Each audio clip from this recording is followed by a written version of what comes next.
The Curious Case of Benjamin Button by F. Scott Fitzgerald. Chapter 1.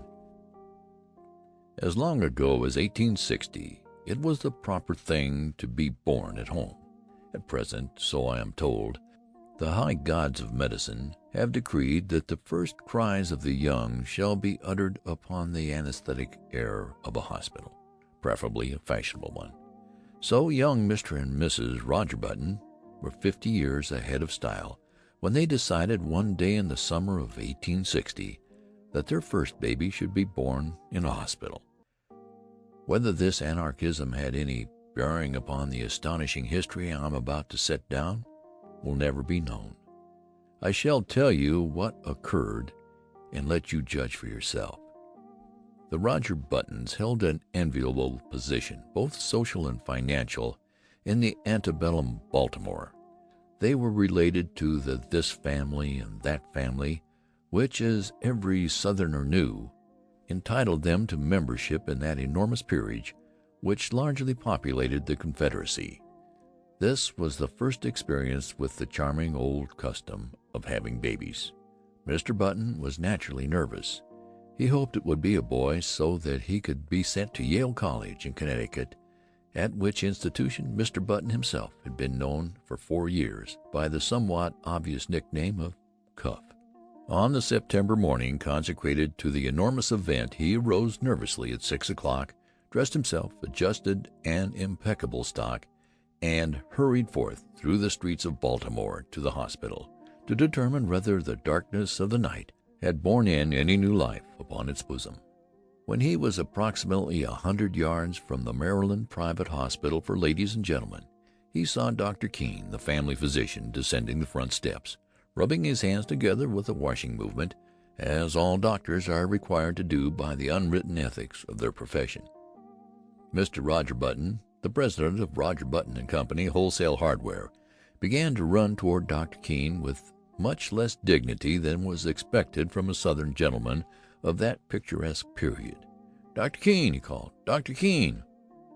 The doctor heard him, faced around, and stood waiting, a curious expression settling on his harsh, medicinal face as Mr. Button drew near. "What happened?" demanded Mr. Button as he came up in a gasping rush. "What was it? How is she? A boy? Who is what?" "Talk sense," said Dr. Keene sharply. He appeared somewhat irritated. "Is the child born?" begged Mr. Button. Dr. Keene frowned. "Why, yes, I suppose, after fashion." Again he threw a curious glance at Mr. Button. "Is my wife all right?" "Yes." "Is it a boy or girl?" "Here now," cried Dr. Keene in a perfect passion of irritation. "I'll ask you to go and see for yourself. Outrageous!" He snapped the last word out in almost one syllable. Then he turned away, muttering, "Do you imagine a case like this will help my professional reputation? One more would ruin me, ruin anybody." "What's the matter?" demanded Mr. Button, appalled. "Triplets?" "No, not triplets," answered the doctor cuttingly. "What's more, you can go and see for yourself, and get another doctor. I brought you into the world, young man, and I've been physician to your family for 40 years, but I'm through with you. I don't want to see you or any of your relatives ever again. Goodbye." Then he turned sharply, and without another word climbed into his phaeton, which was waiting at the curbstone, and drove severely away. Mr. Button stood there upon the sidewalk, stupefied and trembling from head to foot. What horrible mishap had occurred? He had suddenly lost all desire to go into the Maryland Private Hospital for Ladies and Gentlemen. It was with the greatest difficulty that a moment later he forced himself to mount the steps and enter the front door. A nurse was sitting behind a desk in the opaque gloom of the hall. Swallowing his shame, Mr. Button approached her. "Good morning," she remarked, looking up at him pleasantly. "Good morning. I'm Mr. Button." At this, a look of utter terror spread itself over the girl's face. She rose to her feet and seemed about to fly from the hall, restraining herself only with the most apparent difficulty. "I want to see my child," said Mr. Button. The nurse gave a little scream. "Oh, of course," she cried hysterically. "Upstairs, right upstairs. Go up." She pointed the direction, and Mr. Button, bathed in cool perspiration, turned falteringly and began to mount to the second floor. In the upper hall he addressed another nurse, who approached him, basin in hand. "I'm Mr. Button," he managed to articulate. "I want to see my—" Clank! The basin clattered to the floor and rolled in the direction of the stairs. Clank, clank! It began a methodical descent, as if sharing in the general terror which this gentleman provoked. "I want to see my child!" Mr. Button almost shrieked. He was on the verge of collapse. Clank! The basin reached the first floor. The nurse regained control of herself and threw Mr. Button a look of hearty contempt. "All right, Mr. Button," she agreed in a hushed voice. "Very well. But if you knew what a state it's put us all in this morning, it's perfectly outrageous. The hospital will never have a ghost of a reputation after—" "Hurry!" he cried hoarsely. "I can't stand this." "Come this way, then, Mr. Button." He dragged himself after her. At the end of a long hallway they reached a room from which proceeded a variety of howls. Indeed, a room which in later parlance would have been known as the crying room. They entered. "Well," gasped Mr. Button, "which is mine?" "There," said the nurse. Mr. Button's eyes followed her pointing finger, and this is what he saw. Wrapped in a voluminous white blanket and partially crammed into one of the cribs, there sat an old man, apparently about 70 years of age. His sparse hair almost white, and from his chin dripped a long smoke-colored beard, which waved absurdly back and forth, fanned by the breeze coming in at the window. He looked up at Mr. Button with dim, faded eyes, in which lurked a puzzled question. "Am I mad?" thundered Mr. Button, his terror resolving into rage. "Is this some ghastly hospital joke?" "Doesn't seem like a joke to us," replied the nurse severely, "and I don't know whether you're mad or not, but that is most certainly your child." The cool perspiration redoubled on Mr. Button's forehead. He closed his eyes, and then, opening them, looked again. There was no mistake. He was gazing at a man of 60 a baby of 60, a baby whose feet hung over the sides of the crib in which it was reposing. The old man looked placidly from one to the other for a moment, and then suddenly spoke in a cracked and ancient voice. "Are you my father?" he demanded. Mr. Button and the nurse stared violently. "Because if you are," went on the old man querulously, "I wish you'd get me out of this place, or at least get them to put a comfortable rocker in here." "Where in God's name did you come from? Who are you?" burst out Mr. Button frantically. "Can't tell you exactly who I am," replied the querulous whine, "because I've only been born a few hours, but my last name is certainly Button." "You lie. You're an impostor." The old man turned wearily to the nurse. "Nice way to welcome a newborn child," he complained in a weak voice. "Tell him he's wrong, why don't you?"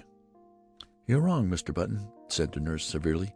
"This is your child, and you have to make the best of it. We're going to ask you to take him home with you as soon as possible, sometime today." "Home?" repeated Mr. Button incredulously. "Yes, we can't have him here. We really can't, you know." "I'm right glad of it," whined the old man. "This is a fine place to keep a youngster of quiet taste. With all this yelling and howling, I would be able to get a wink of sleep. I ask for something to eat." Here his voice rose to a shrill rise of protest. "And they brought me a bottle of milk." Mr. Button sank down upon the chair near his son, and concealed his face in his hands. "My heavens," he murmured in an ecstasy of horror. "What will people say? What must I do?" "You'll have to take him home," insisted the nurse. "Immediately." A grotesque picture formed itself with dreadful clarity before the eyes of the tortured man, a picture of himself walking through the crowded streets of the city with this appalling apparition stalking by his side. Can't, he moaned. People would stop to speak to him, and what was he going to say? He would have to introduce this septuagenarian. "This is my son, born early this morning." And then the old man would gather his blanket around him, and they would plod on, past the bustling stores, the slave market, for a dark instant. Mr. Button wished passionately that his son was black. Past the luxurious houses of the residential district, past the home for the aged. "Come, pull yourself together," commanded the nurse. "See here," the old man announced suddenly, "if you think I'm going to walk home in this blanket, you're entirely mistaken. Babies always have blankets." With a malicious cackle, the old man held up a small, white swaddling garment. "Look, this is what they had ready for me." "Babies always wear these," said the nurse primly. "Well," said the old man, "this baby's not going to wear anything in about 2 minutes. This blanket itches. They might at least have given me a sheet." Keep it on," said Mr. Button hurriedly. He turned to the nurse. "What'll I do?" "Go downtown and buy your son some clothes." Mr. Button's son's voice followed him down the hall. "And a cane, father. I want to have a cane." Mr. Button banged the outer door savagely. Chapter 2. Good morning," Mr. Button said nervously to the clerk in the Chesapeake Dry Goods Company. "I want to buy some clothes for my child." "How old is your child, sir?" "About 6 hours," answered Mr. Button with due consideration. "Baby supply department in the rear." I'm not sure that's what I want. He's an unusually large-sized child. Exceptionally large. They have the largest children's sizes." "Where's the boys' department?" inquired Mr. Button, shifting his ground desperately. He felt that the clerk must surely scent his shameful secret. "Right here." "Well," he hesitated. The notion of dressing his son in men's clothes was repugnant to him. If, say, he could only find a very large boy's suit, he might cut off the long and awful beard, dye the white hair brown, and thus manage to conceal the worst and to retain something of his own self-respect, not to mention his position in Baltimore society. But a frantic inspection of the boys' department revealed no suits to fit the newborn Button. He blamed the store, of course. In such cases it is the thing to blame the store. "How old did you say that boy of yours was?" demanded the clerk curiously. "He's 16. "Oh, I beg your pardon. I thought you said 6 hours. You'll find the youth department in the next aisle." Mr. Button turned miserably away. Then he stopped, brightened, and pointed his finger toward a dress dummy in the window display. "There!" he exclaimed. "I'll take that suit. Out on the dummy." The clerk stared. "Why," he protested, "that's not a child's suit. At least it is. But it's for fancy dress. You could wear it yourself." "Wrap it up," insisted his customer nervously. "That's what I want." The astonished clerk obeyed. Back at the hospital, Mr. Button entered the nursery and almost threw the package at his son. "Here's your clothes," he snapped out. The old man untied the package and viewed its contents with a quizzical eye. "It looks sort of funny to me," he complained. "I don't want to be made a monkey of." "You've made a monkey of me," retorted Mr. Button fiercely. "Never you mind how funny you look. Put them on, or I'll spank you." He swallowed uneasily at the penultimate word, feeling nervously that it was the proper thing to say. "All right, father." This was a grotesque simulation of final respect. "You've lived longer, you know best, just as you say." As before, the sound of word "father" caused Mr. Button to start violently.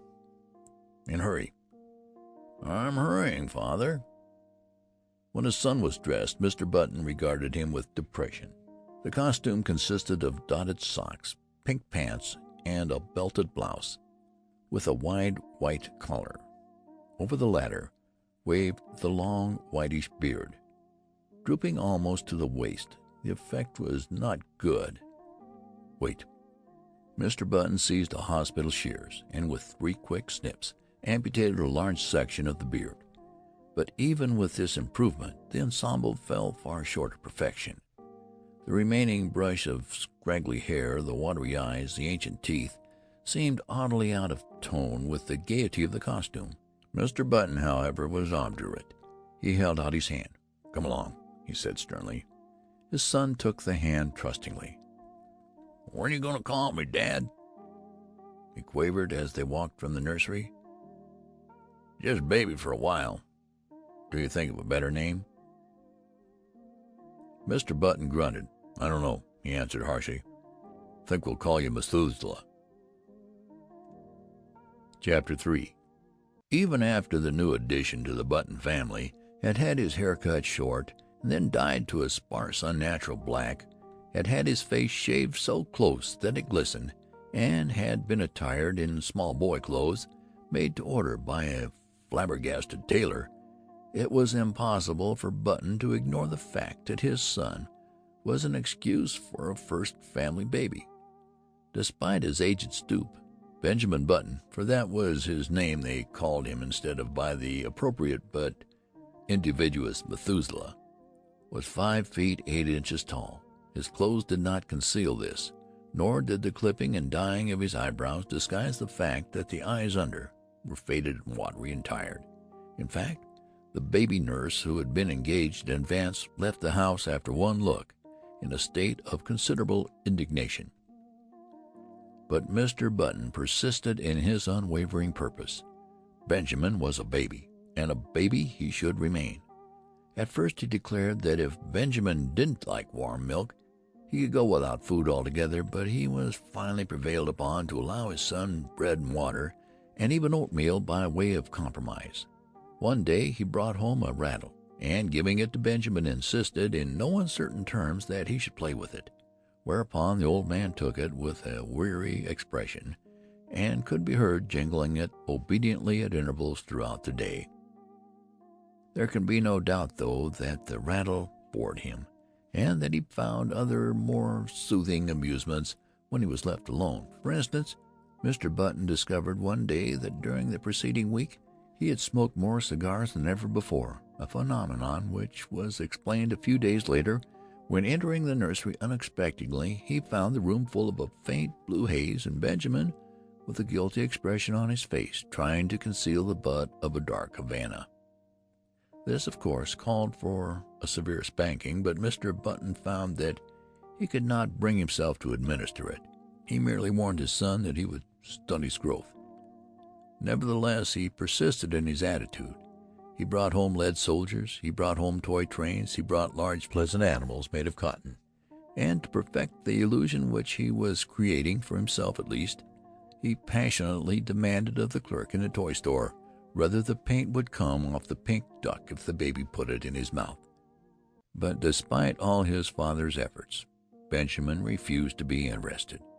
He would steal down the back stairs and return to the nursery with a volume of the Encyclopedia Britannica, over which he would pore through an afternoon, while his cotton cows and his Noah's Ark were left neglected on the floor.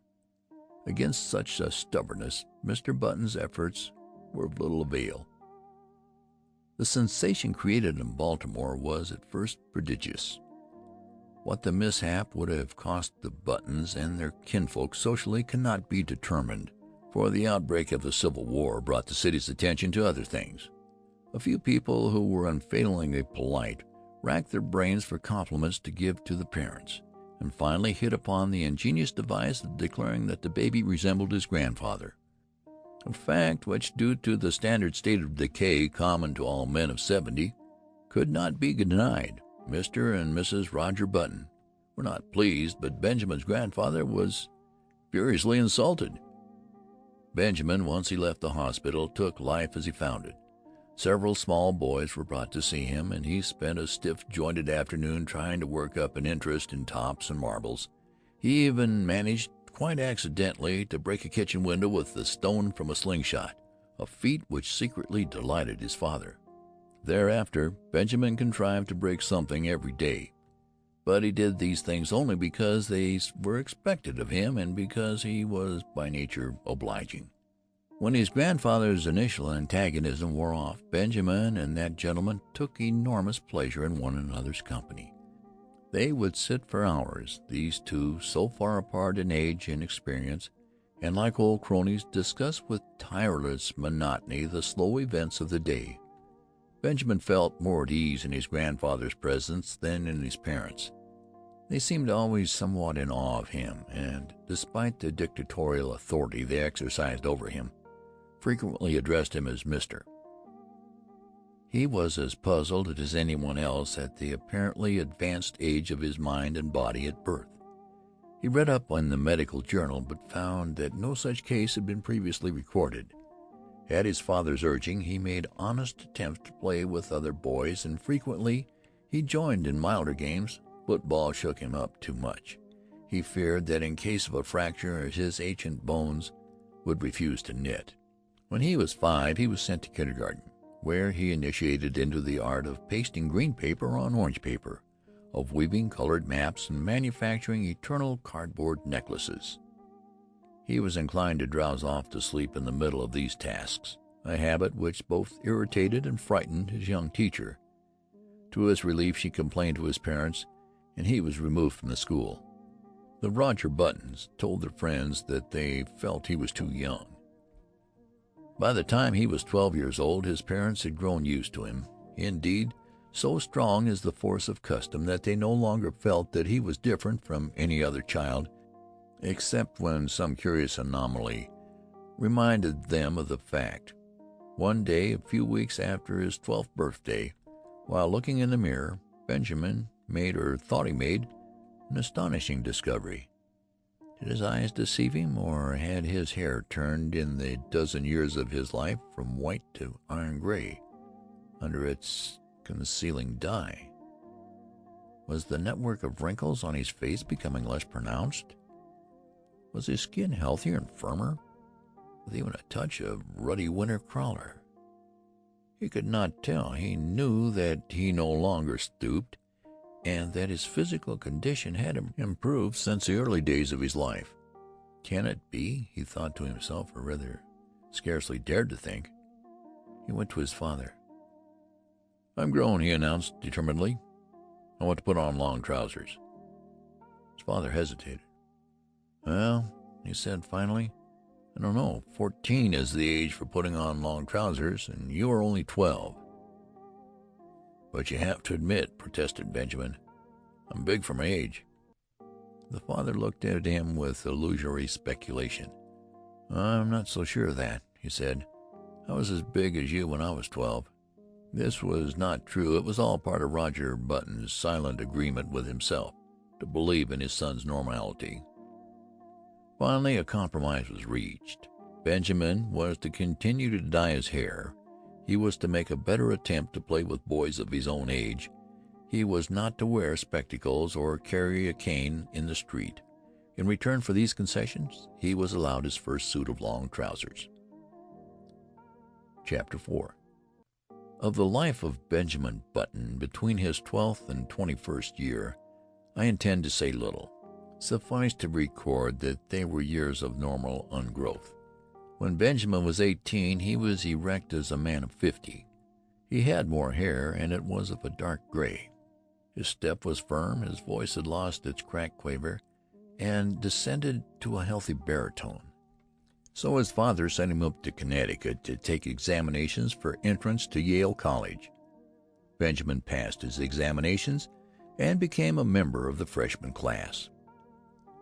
On the third day following his matriculation, he received a notification from Mr. Hart, the college registrar, to call at his office and arrange his schedule. Benjamin, glancing in the mirror, decided that his hair needed a new application of its brown dye, but an anxious inspection of his bureau drawer disclosed that the dye bottle was not there. Then he remembered.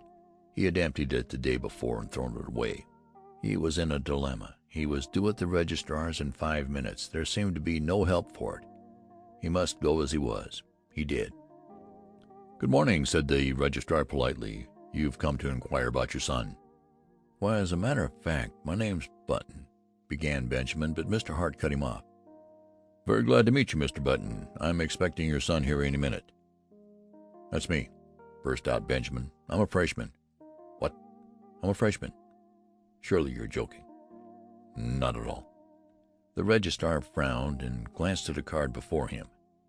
"Why, I have Mr. Benjamin Button's age down as 18. "That's my age," asserted Benjamin, flushing slightly. The registrar eyed him wearily.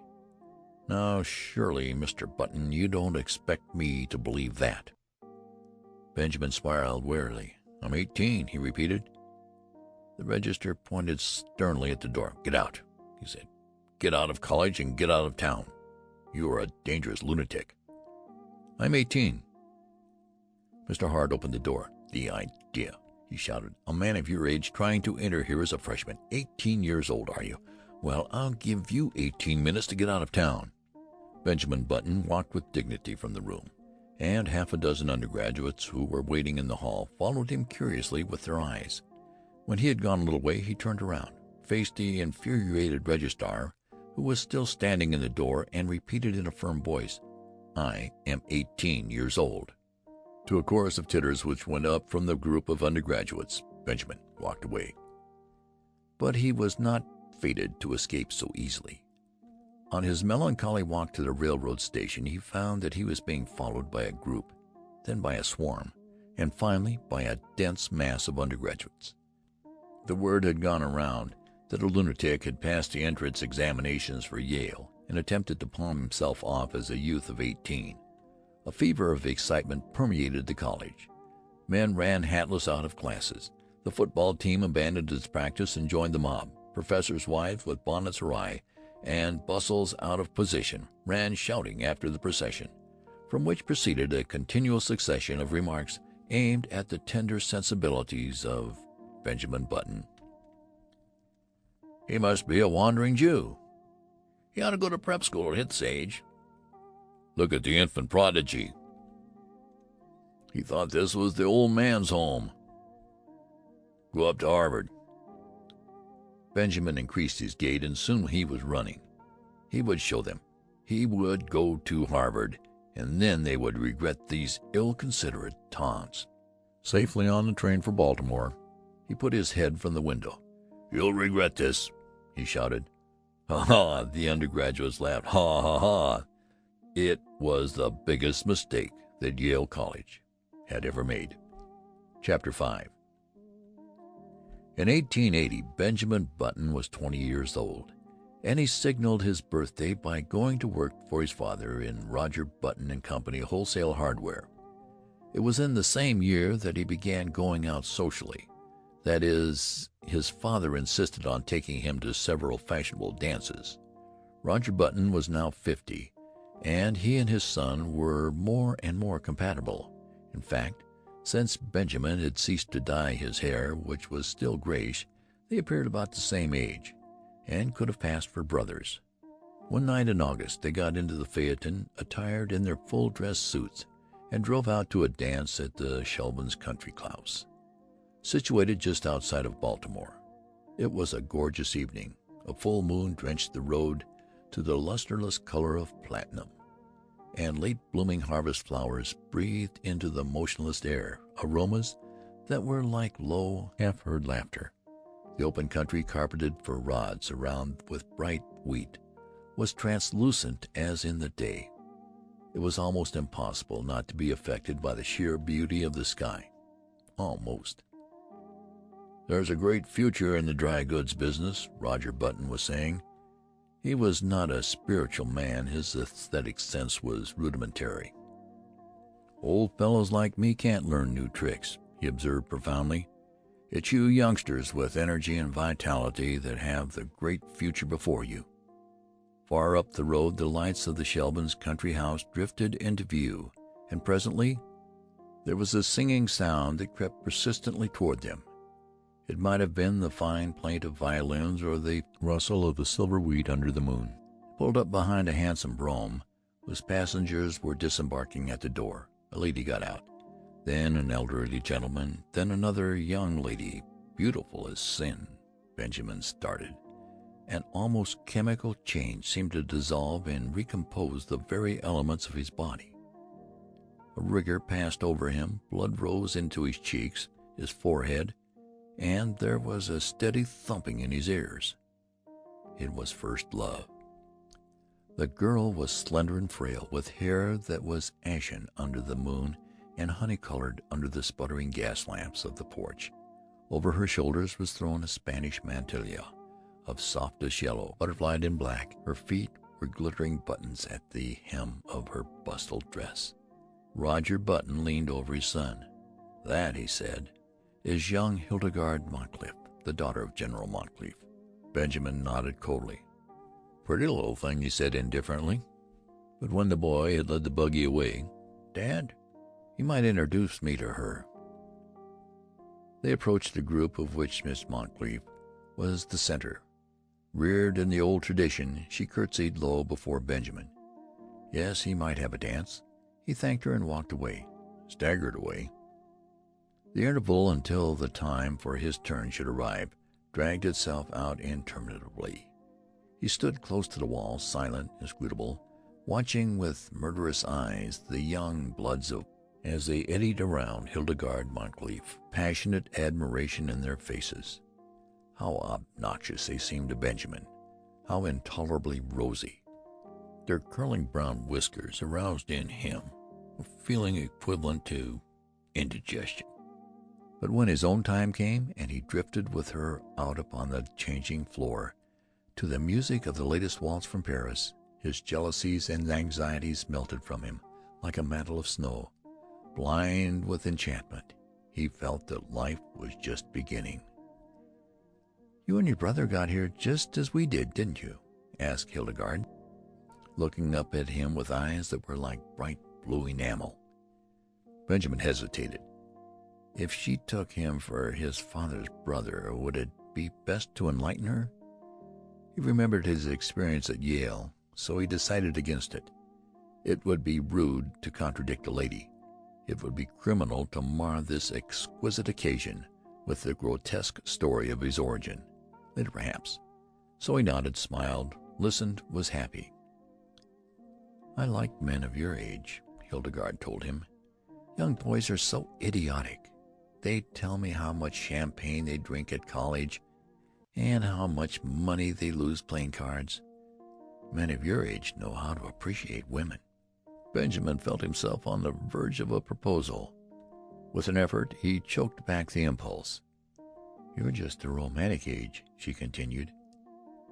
50, 25 is too worldly wise. 30 is apt to be pale from overwork. 40 is the age of long stories that take a whole cigar to tell. 60 is too near 70. But 50 is the mellow age. I love 50. 50 seemed to Benjamin a glorious age. He longed passionately to be 50. "I've always said," went on Hildegarde, "that I'd rather marry a man of 50 and be taken care of than marry a man of 30 and take care of him." Benjamin, the rest of the evening, was bathed in honey-colored mist. Hildegarde gave him 2 more dances, and they discovered that they were marvelously in accord on all the questions of the day. She was to go driving with him on the following Sunday, and then they would discuss all their questions further. Going home in the phaeton just before the crack of dawn, when the first bees were humming and the fading moon glimmered in the cool dew, Benjamin knew vaguely that his father was discussing wholesale hardware. "And what do you think should merit our biggest attention after hammers and nails?" the elder Button was saying. "Love," replied Benjamin, absent-mindedly. "Lugs!" exclaimed Roger Button. "Why, I've just covered the question of lugs." Benjamin regarded him with dazed eyes just as the eastern sky was suddenly crackled with light, and an oriole yawned piercingly in the quickening trees. When 6 months later the engagement of Miss Hildegarde Moncrief to Mr. Benjamin Button was made known, I say made known, for General Moncrief declared he would rather fall upon his sword than announce it, the excitement in Baltimore society reached a feverish pitch. The almost forgotten story of Benjamin's birth was remembered and sent out upon the winds of scandal in picturesque and incredible forms. It was said that Benjamin was really the father of Roger Button, that he was his brother, who had been in prison for 40 years, that he was John Wilkes Booth in disguise, and finally, that he had 2 small conical horns sprouting from his head. The Sunday supplements of the New York papers played up the case with fascinating sketches, which showed the head of Benjamin Button attached to a fish, to a snake, and finally to a body of solid brass. He became known journalistically as the Mystery Man of Maryland, but the true story, as is usually the case, had a very small circulation. However, everyone agreed with General Moncrief that it was criminal for a lovely girl who could have married any beau in Baltimore to throw herself into the arms of a man who was assuredly 50. In vain Mr. Roger Button published his son's birth certificate in large type in the Baltimore Blaze. No one believed it. You had only to look at Benjamin and see. On the part of the two people most concerned, there was no wavering. So many of the stories about her fiancé were false that Hildegarde refused stubbornly to believe even the true one. In vain General Moncrief pointed out to her the high mortality among men of 50, or at least among men who looked 50. In vain he told her of the instability of the wholesale hardware business. Hildegarde had chosen to marry for mellowness, and marry she did. Chapter 7. In one particular at least the friend of Hildegarde Moncrief were mistaken. The wholesale hardware business prospered amazingly. In the 15 years between Benjamin Button's marriage in 1880 and his father's retirement in 1895, the family fortune was doubled, and this was due largely to the younger member of the firm. Needless to say, Baltimore eventually received the couple to its bosom. Even old General Moncrief became reconciled to his son-in-law when Benjamin gave him the money to bring out his History of the Civil War in 20 volumes, which had been refused by 9 prominent publishers. In Benjamin himself 15 years had wrought many changes. It seemed to him that the blood flowed with new vigor through his veins. It began to be a pleasure to rise in the morning, to walk with an active step along the busy, sunny street, to work untiringly with his shipments of hammers and his cargoes of nails. It was in 1890 that he executed his famous business coup. He brought up the suggestion that all nails used in nailing up the boxes in which nails were shipped are the property of the shippee. A proposal which became a statute, was approved by Chief Justice Fossil, and saved Roger Button and Company, Wholesale Hardware, more than 600 nails every year. In addition, Benjamin discovered that he was becoming more and more attracted by the gay side of life. It was typical of his growing enthusiasm for pleasure that he was the first man of the city of Baltimore to own and run an automobile. Meeting him on the street, his contemporaries would stare enviously at the picture he made of health and vitality. "He seems to grow younger every year," they would remark, and if old Roger Benjamin, now 65 years old, had failed at first to give a proper welcome to his son, atoned at last by bestowing on him what amounted to adulation. And here we come to an unpleasant subject, which it will be well to pass over as quickly as possible. There was only one thing that worried Benjamin Button. His wife had ceased to attract him. At the time, Hildegarde was a woman of 35 with a son, Roscoe, 14 years old. In the early days of their marriage, Benjamin had worshipped her, but as the years passed, her honey-colored hair became an unexciting brown. The blue enamel of her eyes assumed the aspect of cheap crockery. Moreover, and most of all, she had become too settled in her ways, too placid, too content, too anemic in her excitements, and too sober in her taste. As a bride, it had been she who had dragged Benjamin to dances and dinners. Now conditions were reversed. She went out socially with him, but without enthusiasm, devoured already by the eternal inertia which comes to live with each of us one day and stays with us to the end. Benjamin's discontent waxed stronger.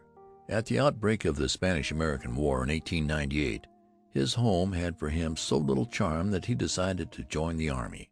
With his business influence he obtained a commission as captain, and proved so adaptable to the work that he was made a major, and finally a lieutenant colonel, just in time to participate in the celebrated charge up San Juan Hill. He was slightly wounded and received a medal. Benjamin had become so attached to the activity and excitement of army life that he regretted to give it up. But his business required attention, so he resigned his commission, came home. He was met at the station by a brass band and escorted to his house. Chapter 8. Hildegarde, waving a large silk flag, greeted him on the porch, and even as he kissed her he felt with a sinking feeling of the heart that these 3 years had taken their toll. She was a woman of 40 now, with a faint skirmish line of gray hairs in her head. The sight depressed him. Up in his room he saw his reflection in the familiar mirror and went closer and examined his own face with anxiety, comparing it after a moment with a photograph of himself in uniform taken just before the war. "Good Lord," he said aloud. The process was continuing. There was no doubt of it. He looked now like a man of 30. Instead of being delighted, he was uneasy. He was growing younger, and had hitherto hoped that once he reached a bodily age equivalent to his age in years, the grotesque phenomenon which had marked his birth would cease to function. He shuddered. His destiny seemed to him awful, incredible. When he came downstairs, Hildegarde was waiting for him. She appeared annoyed, and he wondered if she had at last discovered that there was something amiss. It was with an effort to relieve the tension between them that he broached the matter at dinner, in what he considered a delicate way. "Well," he remarked lightly, "everybody says I look younger than ever." Hildegarde regarded him with scorn. She sniffed. "You think it's anything to boast about?" "Well, I'm not boasting," he asserted uncomfortably. She sniffed again. "The idea," she said, and after a moment, "I should think you'd have enough pride to stop it." "How can I?" he demanded. "I'm not going to argue with you," she retorted. "But there's a right way of doing things and a wrong way. If you've made up your mind to be different from everyone else, I don't suppose I can stop you, but I really don't think it's very considerate." "But, Hildegarde, I can't help it." "You can, too. You're simply stubborn. You think you don't want to be like anyone else. You always have been that way, and you always will be. But just think how it would be if everyone else looked at things as you do. What would the world be like?" As this was an inane and unanswerable argument, Benjamin made no reply, and from that time on a chasm began to widen between them. He wondered what possible fascination she had ever exercised over him. To add to the breach, he found that as the new century gathered headway, that his thirst for gaiety grew stronger. Never a party of any kind in the city of Baltimore but he was there, dancing with the prettiest of the young married women, chatting with the most popular of the debutantes, and finding their company charming, while his wife, a dowager of evil omen, sat among the chaperons, now in haughty disapproval, and now following him with solemn, puzzled, and reproachful eyes. "Look," people would remark, "what a pity, a young fellow that age tied to a woman of 45. He must be 20 years younger than his wife." They had forgotten, as people invariably forget, that back in 1880 their mammas and papas had also remarked about this same ill-matched pair. Benjamin's growing unhappiness at home was compensated for by his many new interests. He took up golf and made a great success of it. He went in for dancing. In 1906 he was an expert at the Boston, and in 1908 he was considered proficient at the Maxine, while in 1909 his Castle Walk was the envy of every young man in town. His social activities, of course, interfered to some extent with his business, but then he had worked hard at wholesale hardware for 25 years and felt that he could soon hand it on to his son Roscoe, who had recently graduated from Harvard. He and his son, in fact, were often mistaken for each other. This pleased Benjamin. He soon forgot the insidious fear which had come over him on his return from the Spanish-American War, and grew to take a naive pleasure in his appearance. There was only one fly in the delicious ointment. He hated to appear in public with his wife. Hildegarde was almost 50, and the sight of her made him feel absurd. Chapter 9. One September day in 1910, a few years after Roger Button and Company Wholesale Hardware had been handed over to young Roscoe Button, a man apparently about 20 years old, entered himself as a freshman at Harvard University in Cambridge. He did not make the mistake of announcing that he would never see 50 again, nor did he mention the fact that his son had been graduated from the same institution 10 years before. He was admitted and almost immediately attained a prominent position in the class, partially because he seemed a little older than the other freshmen, whose average age was about 18.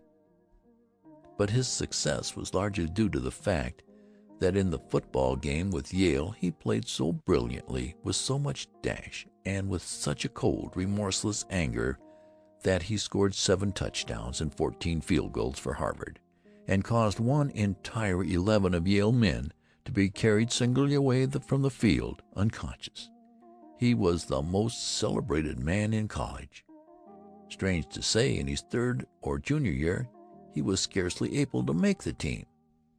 Coaches said that he had lost weight, and it seemed to the more observant among them that he was not quite as tall as before. He made no touchdowns. Indeed, he was retained on the team chiefly in hope that his enormous reputation would bring terror and disorganization to the Yale team.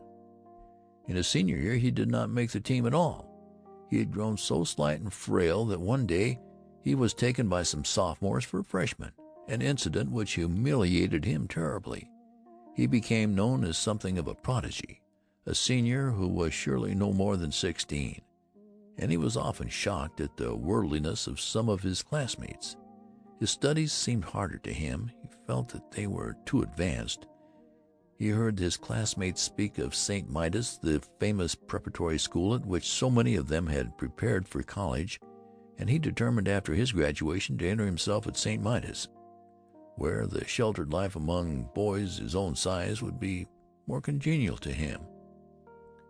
Upon his graduation in 1914 he went home to Baltimore with his Harvard diploma in his pocket. Hildegarde was now residing in Italy, so Benjamin went to live with his son Roscoe. But though he was welcomed in a general way, there was obviously no heartiness in Roscoe's feeling toward him. There was even perceptible a tendency on his son's part to think that Benjamin was, as he moped about the house in adolescent mooniness, was somewhat in the way. Roscoe was married now and prominent in Baltimore life, and he wanted no scandal to creep out in connection with his family. Benjamin, no longer persona grata with the debutantes and younger college set, found himself much left done, except for the companionship of 3 or 4 15-year-old boys in the neighborhood. His idea of going to St. Midas's school recurred to him. "Say," said Roscoe one day, "I've told you over and over that I want to go to prep school." "Well, go then," replied Roscoe shortly. The matter was distasteful to him, and he wished to avoid a discussion. "I can't go alone," said Benjamin helplessly. "You'll have to enter me and take me up there." "I haven't got time," declared Roscoe abruptly. His eyes narrowed, and he looked uneasily at his father. "As a matter of fact," he added, "you better not go on with this business much longer. You better pull up short. You better... He paused, and his face crimsoned as he sought for words. "You better turn right around and start back the other way. This has gone too far to be a joke. It isn't funny any longer. You behave yourself." Benjamin looked at him on the verge of tears. "And another thing," continued Roscoe, "when visitors are in the house, I want you to call me Uncle. Not Roscoe, but Uncle. Do you understand? It looks absurd for a boy of 15 to call me by my first name. Perhaps you'd better call me Uncle all the time, so you get used to it." With a harsh look after his father, Roscoe turned away. Chapter 10.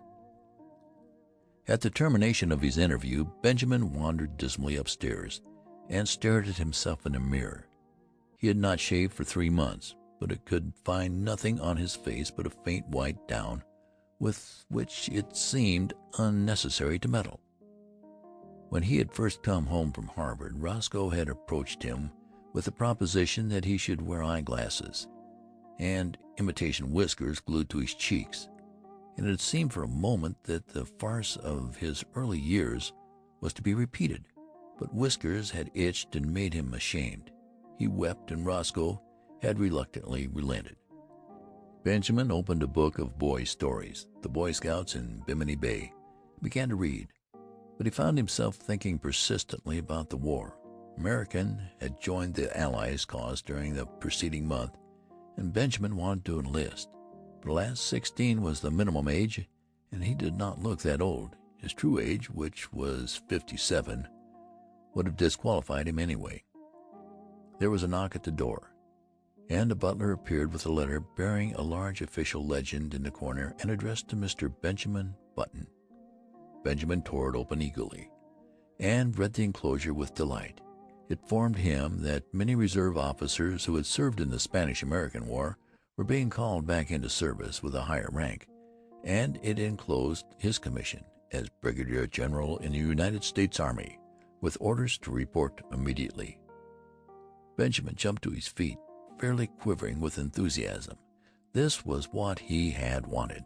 He seized his cap, and 10 minutes later he had entered a large tailoring establishment on Charles Street and asked in his uncertain treble to be measured for a uniform.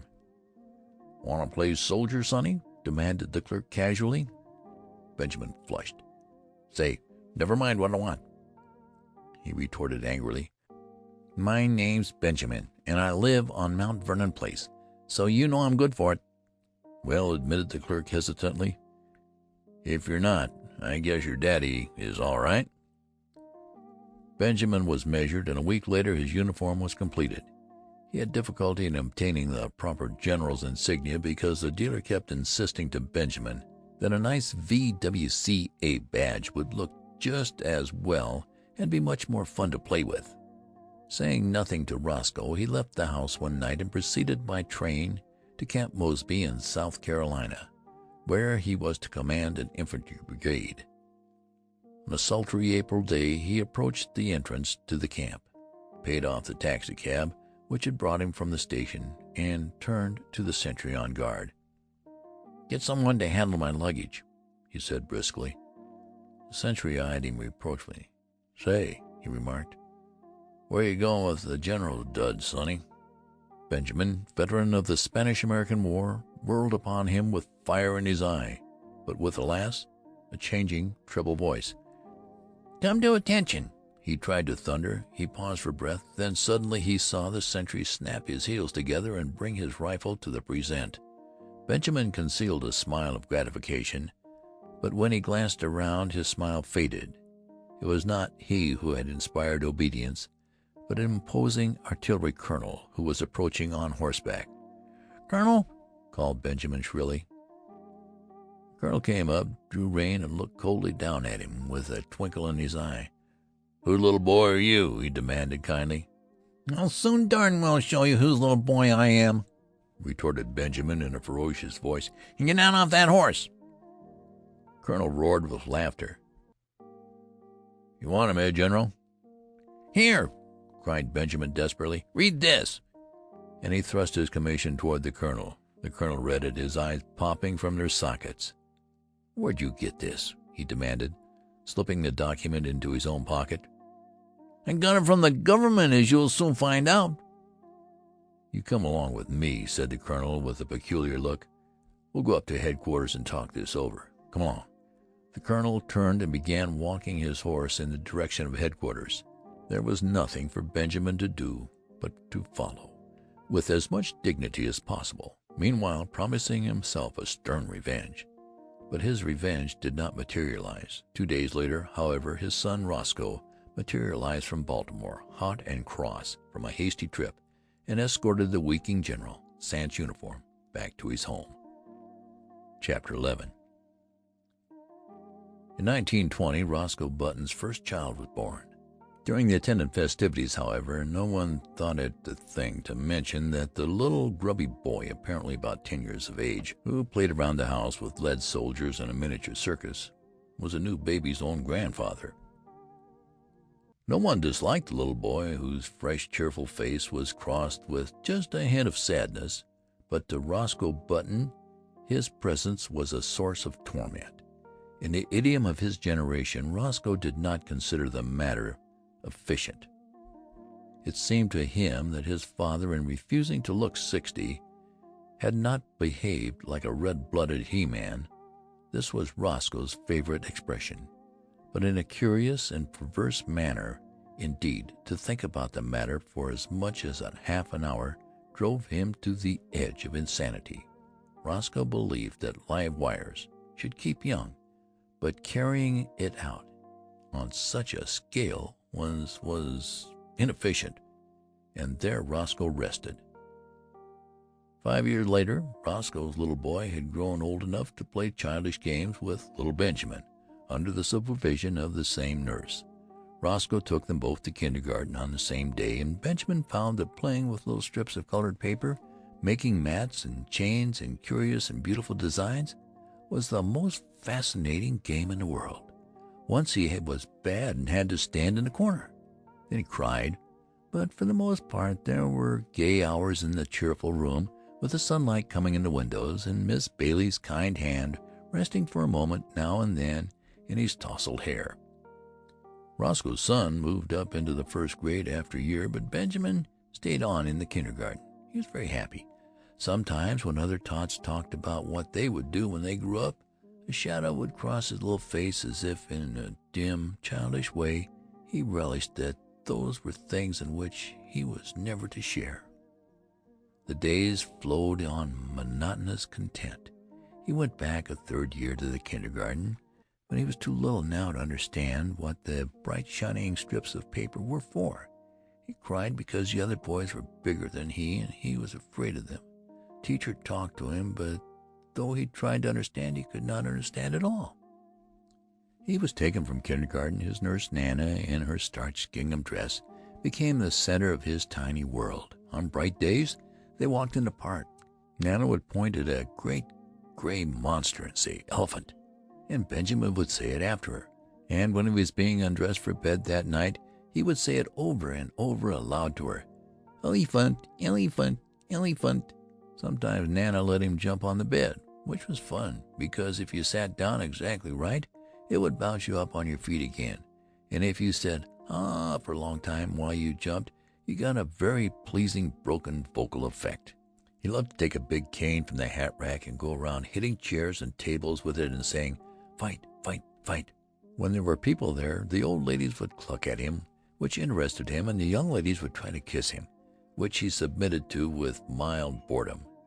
And when the long day was done at 5 o'clock, he would go upstairs with Nana and be fed an oatmeal and nice, soft, mushy food with a spoon. There were no troublesome memories in his childish sleep.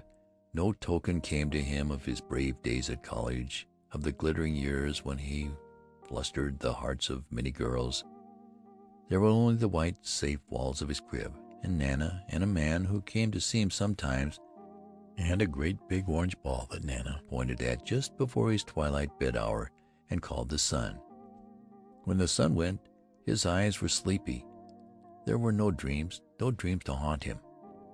The past, the wild charge at the head of his men up San Juan Hill, the first years of his marriage when he worked late into the summer dusk down in the busy city for young Hildegarde, whom he loved, the days before that when he sat smoking far into the night in the gloomy old Button house on Monroe Street with his grandfather, all those had faded like the substantial dreams from his mind, as though they had never been.